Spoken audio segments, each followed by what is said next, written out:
ধানসিঁড়ি ইউনিয়নে শিক্ষার্থীদের মানববন্ধন ও বিক্ষোভ মিছিলে ঘণ্টাব্যাপী মহাসড়কে যান চলাচল বন্ধ। প্রশাসনের সহযোগিতায় ক্লাসে ফিরলেন শিক্ষার্থীরা। শফিকুল ইসলাম হিরু, ঝালকাঠি প্রতিনিধি।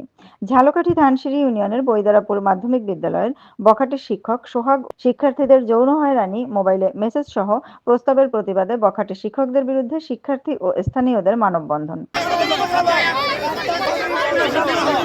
ধানসিঁড়ি ইউনিয়নের বৈদারাপুর মাধ্যমিক বিদ্যালয়ের বখাটের শিক্ষক মোহাম্মদ সোহাগ হোসেন শরীফ দ্রুত গ্রেপ্তার ও দৃষ্টান্তমূলক শাস্তির দাবিতে ১২ অক্টোবর রবিবার সকাল ১০ ঘটিকার সময় বিদ্যালয়ের মাঠে ঘণ্টাব্যাপী মানববন্ধন ও বিক্ষোভ করেছেন অত্র বিদ্যালয়ের সকল শিক্ষার্থী ও অভিভাবক সহ স্থানীয় সচেতন মহল।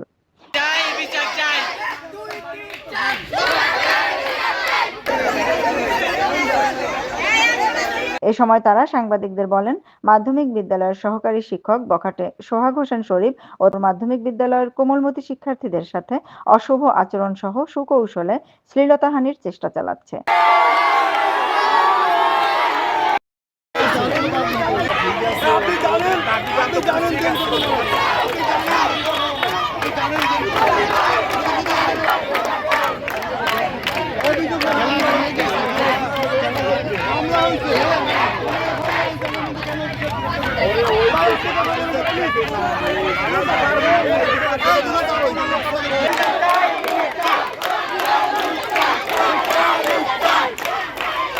এবং মোবাইলে মেসেজ দিয়ে যৌন হয়রানি করে আসছে।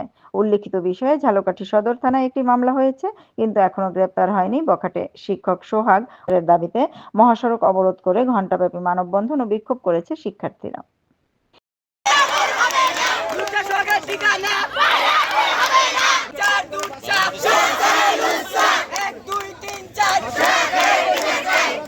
এ সময় মহাসড়কের দুই দিকে হাজার হাজার যাত্রীবাহী গাড়ি সহ সকল ধরনের যানবাহন চলাচল বন্ধ হয়ে যায়।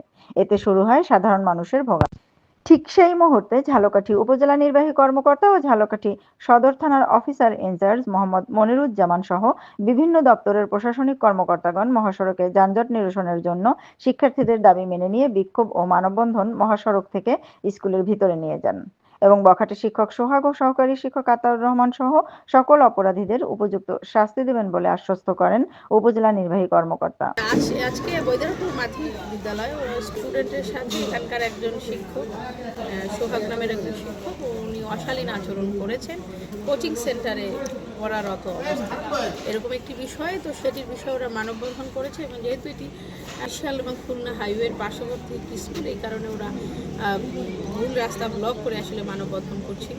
তো এটা শোনার সাথে সাথে আমি এবং আমাদের থানার ভারপ্রাপ্ত কর্মকর্তা আমরা দুজনেই চলে আসি এবং এটির বিষয় ইতিমধ্যে আমাদের বৃহস্পতিবারই মূলত আমরা এই কথাটি আসলে শুনেছি বা এই ধরনের একটি অভিযোগ থানায় এরা দিয়েছিল।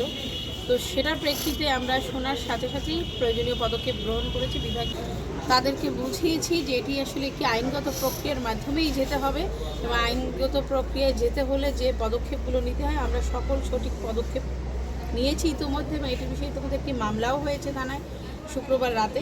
তো কমিটির রিপোর্ট পাওয়ার সাথে সাথে রিপোর্টের ভিত্তিতে আমরা ওনার বিরুদ্ধে যে ব্যবস্থাটি গ্রহণ করার মতো সেটি আমরা সাথে সাথে ব্যবস্থা নিব। আর স্টুডেন্টদের আমরা ইতিমধ্যে ক্লাসমুখী করতে পেরেছি, তাদেরকে আমরা বলেছি যে যদি তিনি দোষী হন তিনি আইনের আওতায় এসে শাস্তি পাবেন। কিন্তু সদর থানার অফিসার ইনচার্জ মনিরুজ্জামান গিয়েছে, স্টুডেন্টরাও ক্লাসে গিয়েছে, স্কুলের বর্তমান পরিস্থিতি স্বাভাবিক আছে, তারা ক্লাস করছে এবং আমরা নির্ধারিত সময়ের মধ্যে পরবর্তী প্রয়োজনীয় আইনগত ব্যবস্থা গ্রহণ করব।